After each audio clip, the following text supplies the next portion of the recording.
আজি অসম ৰাজ্যিক আশা ইউনিয়ন CITয়ে আজি সমগ্ৰ সৰ্বভাৰতত যেহেতু সমগ্ৰ ৰাজ্যতে একেটা দিনতে যেহেতু আমি দাবীত ধৰ্ণাস্থলীত আমি বিক্ষোভ আমি প্ৰতিবাদস্থলীলৈ আমি ওলাই আহিবলগীয়া হৈছে। প্ৰথম বিষয় হৈছে আমাৰ ১ নম্বৰতে বিষয় হৈছে যে ভাৰতীয় শ্ৰম সন্মিলন ৪৫তম ৪৬তম অধিৱেশনত যি অনুমোদিত হৈছিল সেই অনুমোদিত যিহেতু ১ নম্বৰতে আছে স্বাস্থ্যকৰ্মী হিচাপে আমাক চৰকাৰী স্বাস্থ্যকৰ্মী হিচাপে নিয়মীয়াকৰণ কৰক আৰু লগতে ন্যূনতম মজুৰি আৰু সামাজিক সুৰক্ষাৰ লগতে প্ৰভিডেণ্ট ফাণ্ড গ্ৰেচুইটি আৰু পেঞ্চন আদি ব্যৱস্থা কৰক।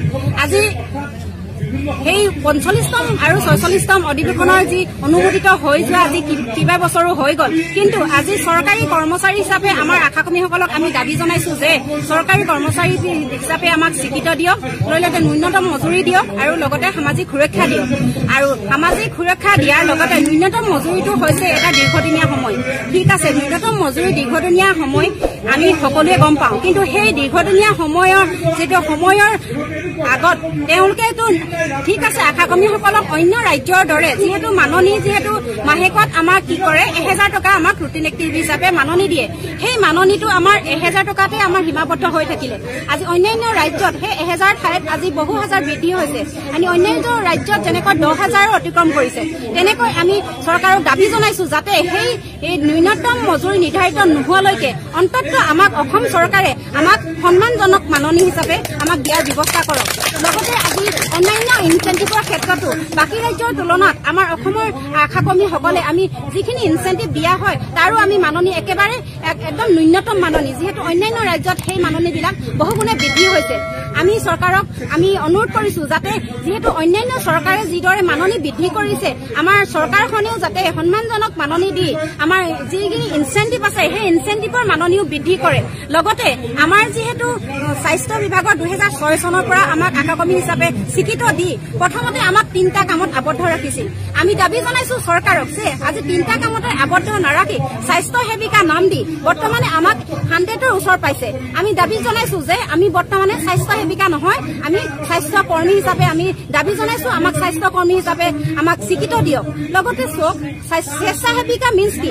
স্বেচ্ছাসেৱিকা হৈছে আমাৰ নিজৰ ইচ্ছাৰে কামলৈ ওলাই অহা। বৰ্তমান সময়ত আমাক 3টা কামতে আবদ্ধ ৰাখি যিহেতু আমাক অধিক কাম আমাৰ যিকোনো কামত যেনেকৈ আমাৰ ইলেকশ্যনৰ সময়ত ইলেকশ্যনৰ ডিউটিটো আমাক কামত লগোৱা হয় আৰু যিকোনো ক্ষেত্ৰতে যিখিনি আঁচনি প্ৰস্তুত কৰে সকলো আঁচনিতে আমাক মানে অন্তৰ্ভুক্ত কৰায়। আমি সকলো কাম বিনা দ্বিধাই কৰি আছো।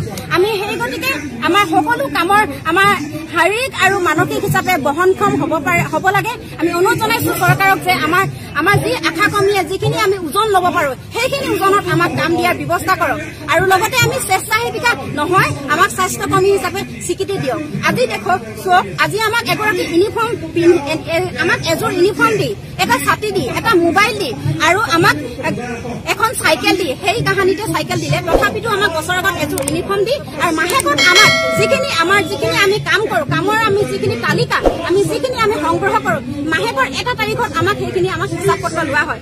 ঠিক আছে আমি কামখিনি আমি কৰি আছো। যেনেকৈ আমি ফৰ্মেলত যিবিলাক স্বাস্থ্যকৰ্মীবিলাকে NHM যিবিলাক ফৰ্মেল কাম স্বাস্থ্যকৰ্মীবিলাকে আমাৰ সময়ত কাম কৰি আছে আমি ঠিক তেনেকৈ আমি ফৰ্মেল ইউনিফৰ্ম পিন্ধিছো, সময়ত আমি কাম কৰিছো, সময়ত আমি ৰিপৰ্ট দিছো, কিন্তু আমি কাম যেতিয়া মাননি খুজিবলৈ বিচাৰো তেতিয়া কিয় আমাক ইনফৰ্মেল কৰি ৰখা হৈছে?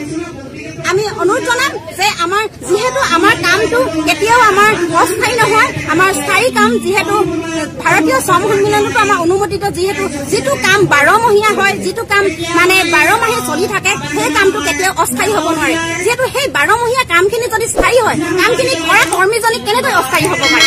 সেই গতিকে আমি অনুৰোধ জনাম আমাৰ দাবী আমাৰ ন্যায্য দাবী আমি সেই কামখিনি কৰা কৰ্মীজনক আমাক স্বাস্থ্যকৰ্মী হিচাপে আমাক স্বীকৃতি দিয়ক।